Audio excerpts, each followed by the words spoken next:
রেলগাড়ির কামরায় হঠাৎ দেখা, ভাবিনি আগে ওকে বারবার দেখেছি লাল রঙের শাড়ি, ডালির ফুলের মতো রাঙা, আজ পড়েছে কার্পেটের আঁচল খুলেছে মাথা, দোলন চাপার মতো চিকন গোখানি ঘিরে মনে হলো কালো রঙের একটা দূরত্বে ঘনিয়ে নিয়েছে নিজের চারদিকে, যে দূরত্ব সর্ষে ক্ষেতের শেষ সীমানায় শালবনি নীলাঞ্চল। থমকে গেল আমার সমস্ত চেনা লোকের দেখলে অচেনা।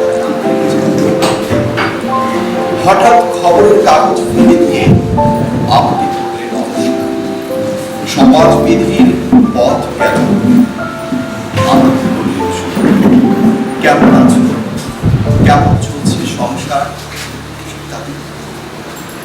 সে রইল জানালার বাইরের দিকে চেয়ে, যেন কাছের দিনের ছোঁয়াচ পার হওয়া চাকরি দিলে অত্যন্ত ছোট দুটো একটা জবাব, কোনটা বা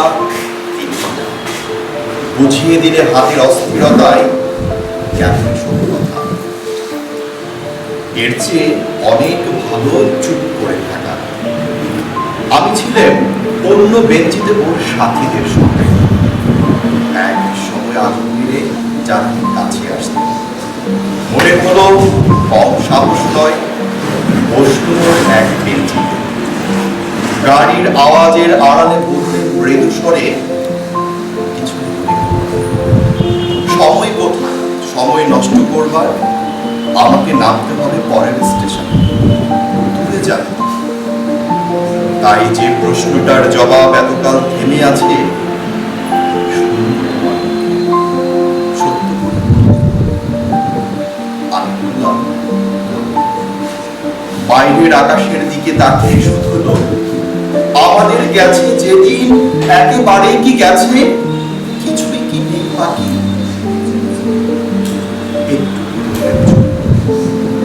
তারপর বললে রাতের সব তারাই আছে দিনের আলো।